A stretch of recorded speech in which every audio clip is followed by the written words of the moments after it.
The free rider problem as it pertains to scientific research is as follows. Company A spends $100,000 on developing a product, but Company B can just spend $10,000 and copy that product and end up with the exact same product.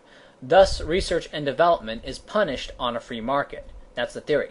Edwin Mansfield, the late economist at the University of Pennsylvania, came to the conclusion that in OECD countries across all industry, it costs $65 to copy $100 worth of research, or a 65% copy cost.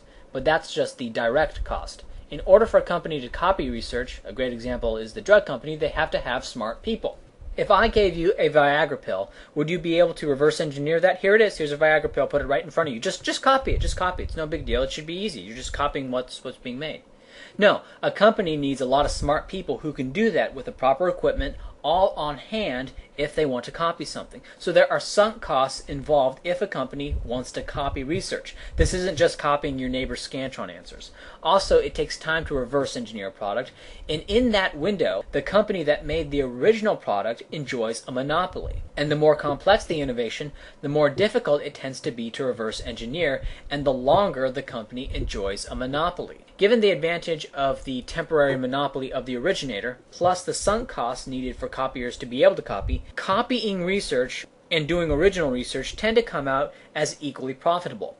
And private firms in the OECD spend about 3% of their budgets on research and development. That said, all firms engaged in research both copy and do original research themselves. Because in order to copy, you got to have smart people doing original research in that field. You got to have guys in the know, because there's a lot of tacit knowledge that goes into reading various journal articles. And when one company makes a breakthrough, everyone else rushes to copy. The reason copying a product and originating a product tend to be equally profitable is basic economics. Products are only released by firms if it's revolutionary enough to earn a profit that makes up for the cost of development. And in order to make a profit, it must be difficult enough to provide a period of monopoly for those costs to be recuperated. Products which are only slightly revolutionary aren't as expensive to develop as products which are extremely revolutionary, but also tend to be easier to reverse engineer, resulting in a shorter monopoly period. If you're interested in more detail, I would recommend Terence Keeley's book or his extemporaneous speech on the matter. When the state funds scientific research, there's crowding out. For every $1 spent on research, $1.25 less is spent on research in private firms, according to Terence Keeley.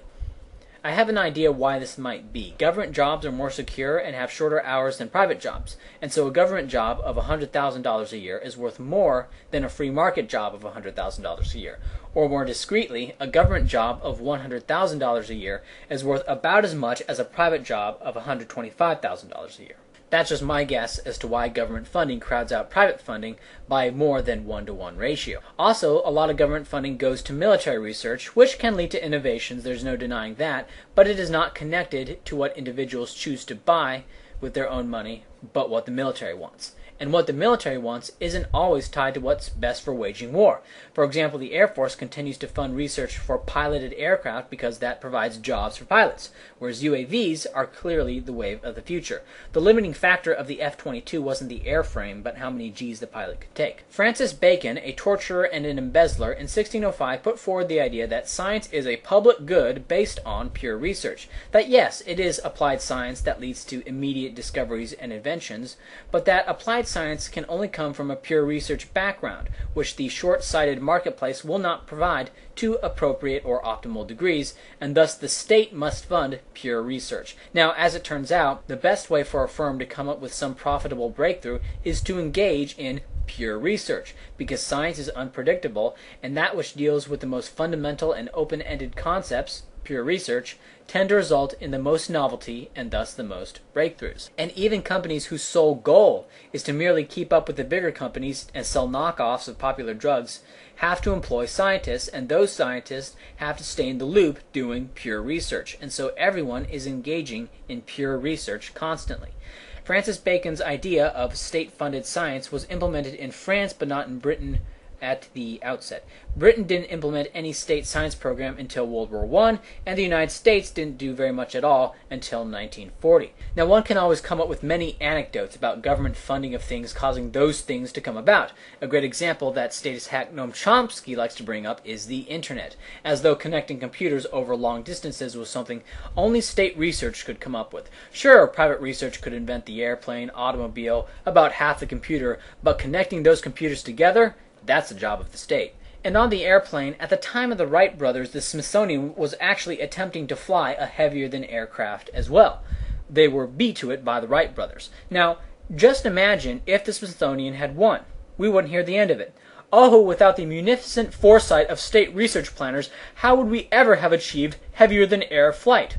And the states would make up all these arguments about the free market being unwilling to take such abstract risks or not being able to crash expensive airplanes repeatedly, and may even point and laugh at the Wright brothers and say, "Look, there's your free market, two wacko brothers. Look at this clown show. What a failure. Maybe this crapshoot worked in 1000 AD, but look at how complex things are now. Sure, the free market worked then, but so did hunting with spears. We're evolved. It's civilization. Enjoy your airplane, courtesy of the U.S. government. Free market fundamentalists, you got pwned." Anecdote. The state is not necessary to fund research and development, and from every angle of analysis, it appears to pervert and distort the structure of production, in this case the production of scientific research.